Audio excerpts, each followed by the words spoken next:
dia, irmãos. Seja bem-vindo à nossa Escola Bíblica Dominical. Hoje é domingo, dia 21 de junho de 2020. Antes de iniciar essa mensagem, eu gostaria de pedir desculpa aos irmãos se vocês ouvirem algum ruído externo. Nós não temos estúdio, fazemos no improviso aqui no escritório do gabinete pastoral. Então, se você ouvir aí algumas marteladas, é o vizinho que está trabalhando em sua casa. Não se incomodem com isso não, tá bom? Nós não temos estúdio para poder fazer uma coisa profissional. Concentre-se na mensagem, tá? Vamos orar? Senhor Pai, obrigado por esse dia. Obrigado a Deus pela oportunidade que o Senhor nos permite reunir em Teu nome. Abençoe Tua mensagem, fale aos nossos corações por meio dela. Possamos ter compreensão, ó Pai, desse texto que vamos estudar nesta manhã. Ora a Ti, em nome de Jesus. Amém. Irmãos, vamos abrir nossas Bíblias em Lucas capítulo 22, versículos 35 a 38. Lucas 22, 35 a 38. Esse é um texto pouco estudado, pouco falado. Às vezes ele é mencionado, os irmãos vão entender o porquê. Lucas capítulo 22, versículo 35 a 38. Logo após o Senhor Jesus celebrar a ceia do Senhor, nós lemos assim. A seguir Jesus lhes perguntou, quando vos mandei sem bolsa, nem alforge, sem sandálias, faltou-vos porventura alguma coisa? Nada, disseram eles. Então lhes disse, agora porém quem tem bolsa, tome-a, como também o alforge, e o que não tem espada, vende a sua capa e compre uma. Pois vos digo que importa que se cumpra em mim o que está escrito. Ele foi contado com os malfeitores, porque o que a mim se refere está sendo cumprido. Então lhe disseram, Senhor, eis aqui 2 espadas. Respondeu-lhe Jesus, basta. Irmãos, essa manhã a leitura que nós fizemos, ela é uma leitura que faz parte do meu devocional diário. Nessa leitura bíblica, eu deparei com ela durante essa semana e eu comecei a pensar a respeito desse assunto. Embora eu já tenha lido inúmeras vezes esse texto, eu nunca parei para refletir sobre ele. E eu não me lembro de ter ouvido uma mensagem sobre esse texto. O que já ouvi foram pessoas defenderem a ideia de que a igreja ou os crentes deveriam ou são autorizados pela palavra de Deus em pegarem armas, se for o caso, se for necessário, porque o Senhor Jesus Cristo está falando aqui a respeito disso. Então, o texto dessa manhã, ele que é utilizado para validar a posição de usar arma ou não, eu gostaria de refletir com os irmãos a respeito disso. Deve a igreja se armar? Nós não vamos discutir aqui o assunto armamento, se é legal ou ilegal, ou se é correto ou incorreto o governo autorizar o cidadão comum a ter arma. O que eu estou querendo discutir aqui é o fato da igreja ela estar armada. Por quê? Estou perguntando isso. Em 2011, mais ou menos, há uma história que foi relatada, inclusive num filme, a história de um pastor americano. Ele causou grande polêmica no meio evangélico. Esse pastor, ele mantém até hoje uma missão no Sudão, na África, e a missão é resgatar e proteger viúvas e crianças, muitas crianças órfãs ou viúvas com seus filhos, e ele protege, ele tem lá uma creche, um abrigo, e ele protege essas crianças dos contrabandistas, de meninos e meninas de 8, 9, 10, 12 anos de idade, que são sequestradas, e essas crianças são feitas guerrilheiras, transformam em guerrilheiras. É uma realidade cruel que existe ainda hoje lá naquele país. E até aí tudo dentro do padrão. Você tem um pastor que criou uma missão que protege crianças contra essas pessoas. O problema, e que o que causou muita polêmica nesse filme, é o fato de que esse pastor, ele tem uma forma diferente para fazer a obra de Deus. Devido à causa humanitária, a sua imagem marcante que ele propaga por aí, as pessoas têm essa imagem, é de que numa mão ele segura uma Bíblia e na outra um fuzil AK-47. E ele foi apelidado de O Pastor da Metralhadora. Se você tiver curiosidade de assistir o filme, você pode ver, se eu não me engano, chama Redenção. E um filme que criou muita polêmica, houve muita discussão a respeito disso, se a maneira que ele estava agindo era uma maneira correta ou não. E eu me lembro que, quando passou esse filme, as várias discussões que foram criadas, né? O ministério, o pastor, o nome dele é Sam Childers. E interessante que quase sempre, nas discussões que eu acompanhei, algumas pelas redes sociais, esse trecho que nós lemos hoje de Lucas 22, 35 e 38, esse trecho é mencionado na discussão. Mas, afinal, Jesus está realmente nos instruindo a pegarem armas para a defesa da fé? Era isso mesmo que o Senhor Jesus Cristo estava dizendo nesse texto? O fato de Jesus falar essas palavras, ela não autoriza o uso da arma na defesa da fé. O que Jesus quis dizer com essas palavras, especialmente o versículo que ele diz: mas agora, se você tem uma bolsa, leve-na, e também o saco de viagem. E se não tem espada, vende a sua capa e compre uma espada. Dá margem então para que as pessoas estão pensando que o crente poderia andar armado na propagação do evangelho. Mas nós temos que analisar o texto dentro de um contexto e também dentro de algumas ferramentas que nos são dadas. E aqui o bom princípio da exegese nos ensina que devemos fazer uma análise detalhada e cuidadosa do texto. Nós devemos analisar a palavra, a expressão, e junto com a exegese devemos usar a hermenêutica, que é a interpretação ou a compreensão correta do texto, do significado de cada palavra que compõe. Trocando em miúdos, a hermenêutica interpreta as palavras de um texto e a exegese aplica, comenta aquilo que se apurou do texto. Então nós temos que fazer isso, nós temos que ver o que a palavra quer dizer, o que o texto está querendo dizer e como esse texto deve ser aplicado para nós no nosso dia a dia. Então, depois dessa explicação técnica, vamos estudar esse texto e descobrir se de fato o Senhor Jesus queria dizer com essas palavras. Afinal, eu devo manter uma K-47 debaixo do púlpito ou devo tão somente confiar na proteção divina? E então, novamente, só para esclarecer, nós não estamos aqui tratando do assunto do Estatuto do Desarmamento, se deve ser derrubado, os cidadãos têm o direito de portar arma de fogo ou não. Não é esse o caso. Esse é outro assunto. O que nós vamos tratar aqui é o que Jesus quis dizer em vender sua capa para comprar uma espada. Bom, o texto começa com o Senhor Jesus lembrando os discípulos do tempo em que eles saíram em missões. E na ocasião, eles deveriam ir pela fé, sem bolsa, sem alforje, sem sandálias. O Senhor Jesus Cristo aqui, ele está se referindo às passagens que nós lemos em Mateus 10, versículo 9 e 13, Lucas 9, 1, 6. Nós vamos ler apenas um desses textos, e Marcos 6, 7 a 13. Já que estamos em Lucas mesmo, vamos abrir em Lucas capítulo 9, versículo 1 a 6. É desse momento que o Senhor Jesus Cristo está falando com os discípulos.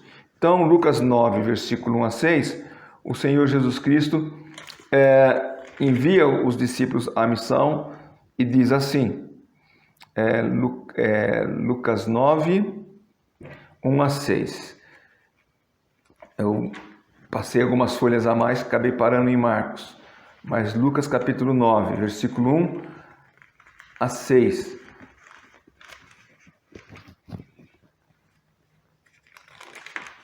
Diz assim a palavra de Deus: tendo Jesus convocado os 12, deu-lhes poder e autoridade sobre todos os demônios e para efetuarem curas. Também os enviou a pregar o reino de Deus e a curar enfermos. E disse-lhes: nada leveis para o caminho, nem bordão, nem alforje, nem pão, nem dinheiro, nem deveis ter 2 túnicas. Na casa em que entrares, ali permanecei, e dali saireis. E onde quer que não vos receberem, ao sair daquela cidade, sacudi o pó dos vossos pés, em testemunho contra eles. Então, saindo, percorriam todas as aldeias, anunciando o evangelho, efetuando curas por toda a parte. Então, basicamente, o Senhor Jesus Cristo está lembrando os discípulos desse momento. Por isso ele começa os discípulos falando: olha, vocês lembram quando eu mandei vocês saírem sem bolsa, sem alforje, sem sandálias?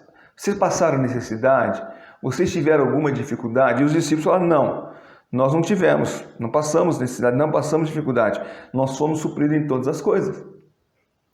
Então, nessa ocasião, os discípulos, eles contaram com a provisão de Deus para esta missão. Mas aqui Jesus diz que eles deveriam pegar suas bolsas, seus alforjes, vender a capa e comprar uma espada.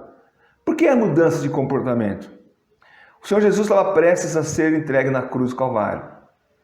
Os próximos passos do Senhor Jesus Cristo estavam já escritos, Deus já tinha estabelecido. Ele iria morrer, ressuscitar, e depois de algum tempo, passando algum tempo com os crentes aqui, com os discípulos, ele seria ascendido ao céu. E eles teriam uma missão de levar o evangelho para todo o mundo, para toda a criatura. E o Senhor Jesus, então, aqui está preparando eles para essa nova missão. Uma coisa é certa. Na primeira missão dos discípulos, Jesus os queria dependentes de Deus. Por isso, o Senhor Jesus os enviou sem provisão alguma. Agora, não que eles não vão depender de Deus, mas agora, a partir de agora, sem o Senhor Jesus Cristo com eles, eles deveriam estar prontos para lidar com todas as situações que iriam enfrentar, inclusive com a oposição que eles iriam encontrar. Antes eles podiam esperar hospitalidade. O Senhor Jesus Cristo diz no texto que nós lemos de Lucas que talvez alguns não receberiam, mas haveriam aqueles que iriam recebê-los. Mas agora, os discípulos do Senhor Jesus Cristo, eles iriam enfrentar hostilidade. Mas a espada aqui não significa necessariamente uma arma de resistência armada às injustiças que os discípulos do Senhor Jesus Cristo iriam enfrentar. O que nós entendemos e podemos perceber é que Jesus estava mostrando que uma forte oposição ao Evangelho se levantaria a partir daquele momento. E de fato ocorreu. Mas não era o uso violento de uma espada que iria aplacar a ira dos opositores.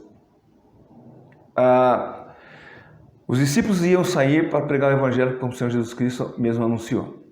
Haveria uma forte oposição como existe até hoje.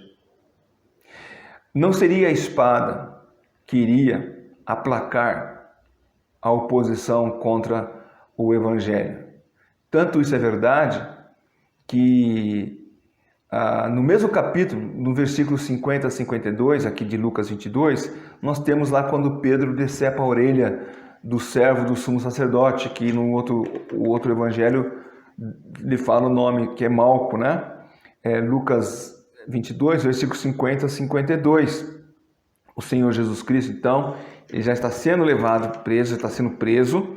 Então nós vemos assim, um deles que é Pedro, feriu o servo do sumo sacerdote e cortou-lhe a orelha direita.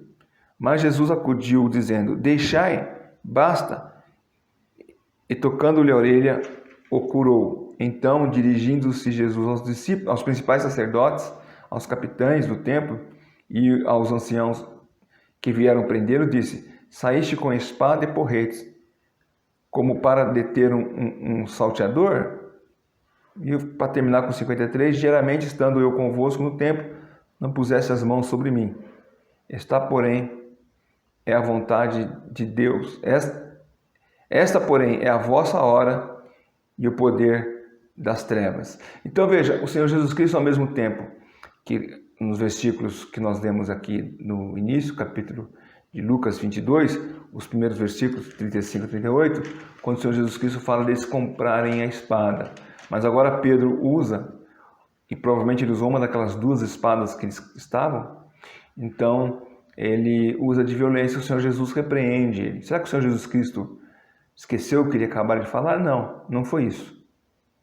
O Senhor Jesus Cristo, ele não estava agindo de maneira contrária ao que ele havia dito antes. E isso fica evidente lá em Mateus capítulo 26, que também conta o mesmo caso, mas ele conta com um pouco mais de detalhes.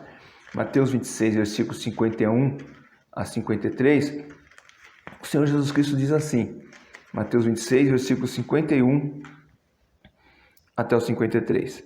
E eis que um dos que estavam com Jesus, estendendo a mão, sacou da espada, golpeando o servo do sumo sacerdote, cortou-lhe a orelha. Então Jesus lhe disse, embainha a tua espada, pois todos os que lançam mão da espada, a espada perecerão. Acaso pensas que não posso rogar ao meu Pai, e ele me mandaria, neste momento, mais de 12 legiões de anjos? Então, vamos ler o versículo 24. Como, pois, se cumpririam as Escrituras, segundo as quais assim deveria suceder? Então, veja, o Senhor Jesus Cristo aqui, ele até fala para Pedro, para os discípulos que estavam junto com Pedro ali, sabendo que foi Pedro que usou a espada, que o Senhor Jesus poderia pedir a Deus que mandasse uma legião, 12 legiões de anjos. E ele ainda fala, olha, quem lança a mão à espada vai morrer pela espada. Mas, então, como entender o que o Senhor Jesus Cristo quis dizer nos versículos que nós lemos de Lucas 22, ali, quando ele fala de vender a capa e comprar uma espada? E agora que ele diz que não devemos lançar mão à espada, não devemos usar da espada. E é interessante que a história da igreja, desde o seu início, lá em Atos, ela nos mostra que a igreja, não utilizou armas para se defender das perseguições que assolaram os irmãos naquela época.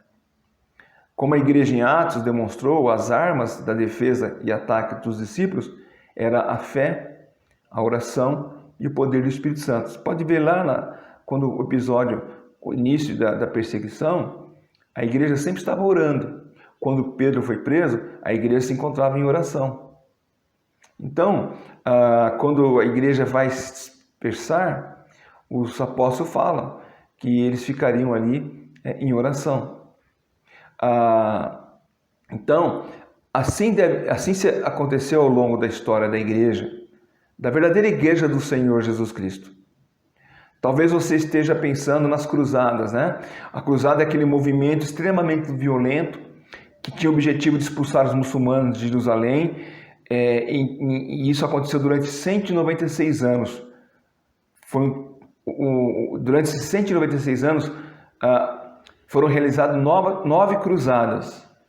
E da onde eles saíam, lá da Europa, indo em direção a Jerusalém, por onde passavam, eles matavam os incrédulos, aqueles que não confessavam a fé na igreja. Não era em Jesus Cristo, na igreja.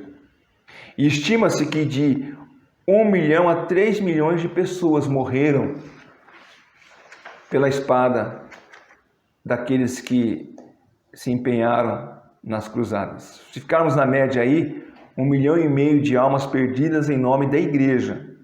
Novamente eu digo, não foi em nome do Evangelho. O Evangelho não tinha nada a ver com aquilo. As pessoas acusam a igreja falando dos atos violentos das cruzadas, e foram atos violentos, mas em nenhum momento ali era o Evangelho que estava sendo anunciado. Era o interesse da igreja dominar territórios.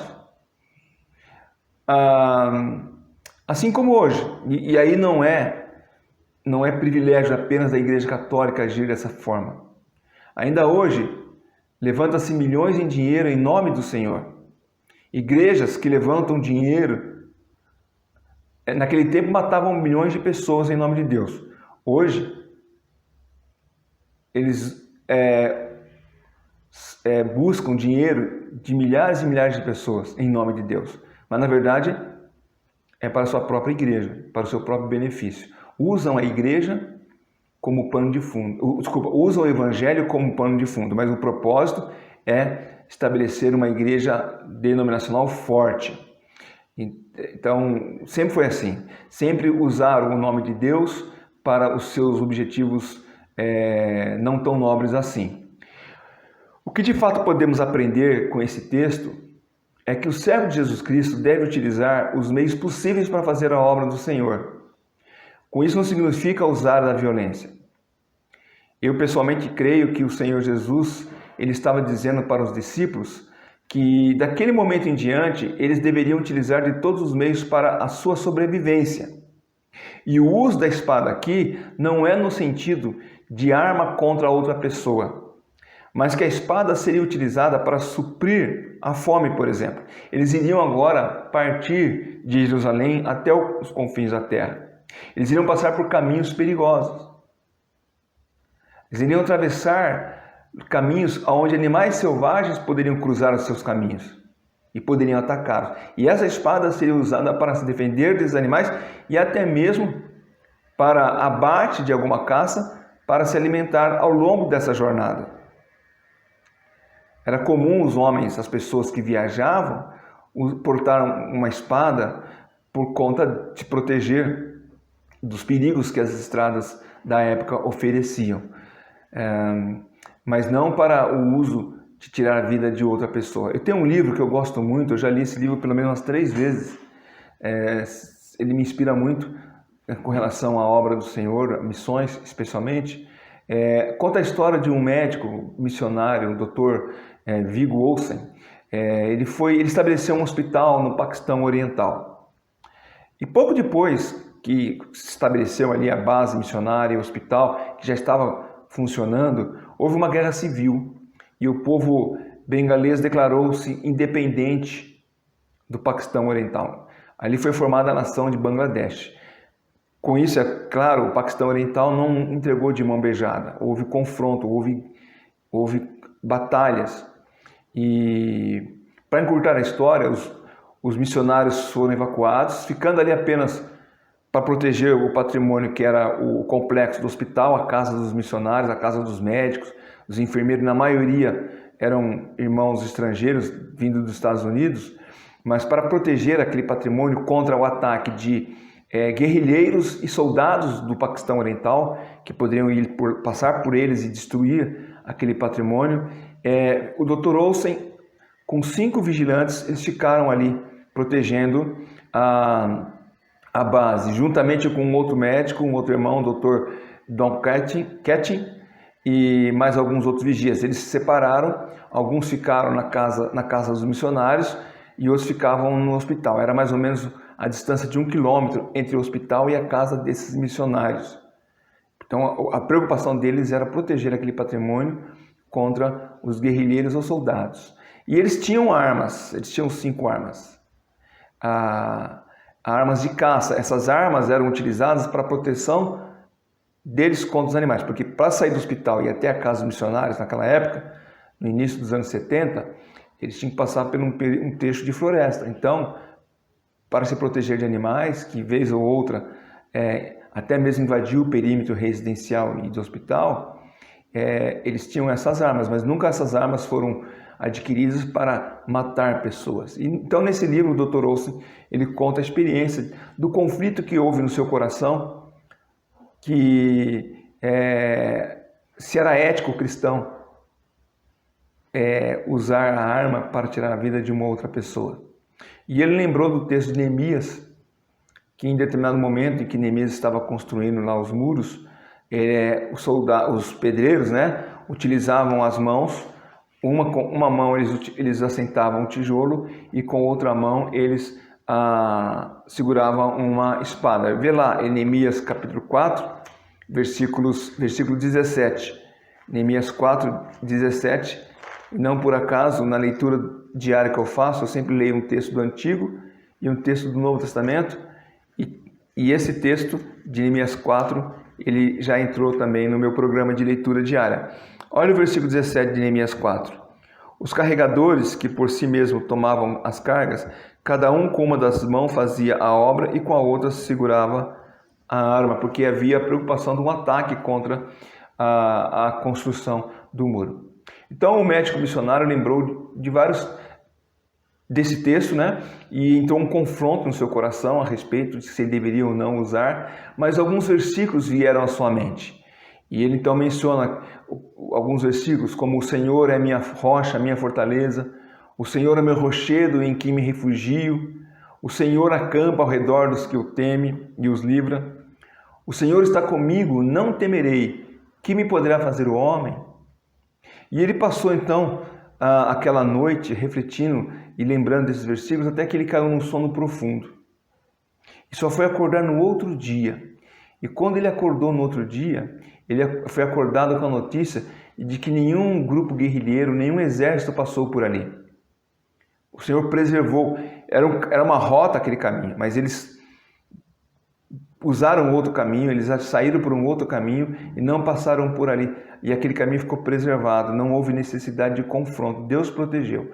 O que eu quero dizer com essa história é que não são as armas de fogo, a espada ou qualquer outra coisa que protege o povo de Deus, senão o próprio Deus.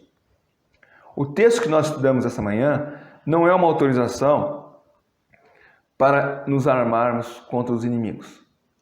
Lembremos sobre as palavras do anjo do Senhor ao profeta Zacarias, lá em Zacarias 4:6, não por força nem por violência, mas pelo meu Espírito.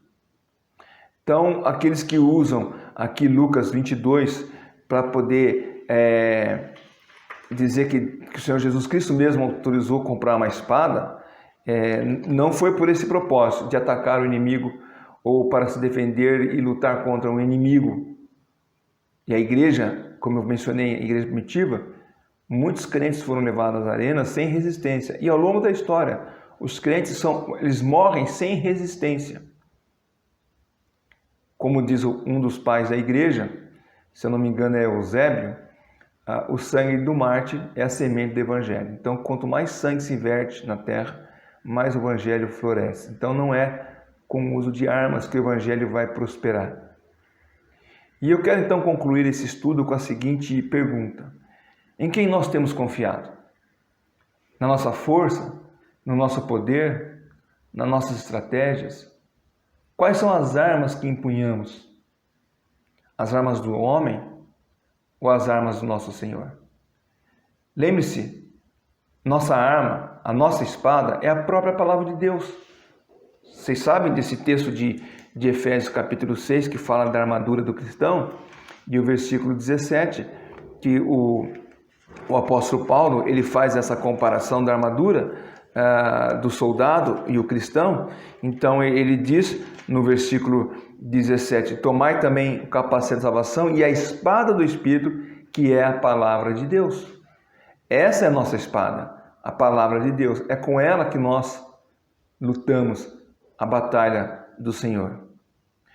Que Deus nos abençoe, que o Evangelho do nosso Senhor Jesus Cristo avance em campos hostis, com a armadura que o nosso Senhor dispôs a usarmos, a sua palavra, sendo sábios em defender, proteger, mas não violentos, pois aquele que nos guarda é o próprio Deus.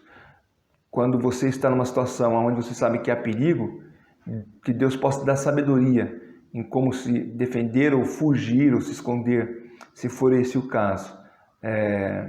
Como o apóstolo Paulo fez quando ele fugiu, que ele seria morto e foi avisado ali, então ele fugiu, ele se escondeu num cesto e fugiu, mas dependendo sempre do nosso Senhor, nosso Deus.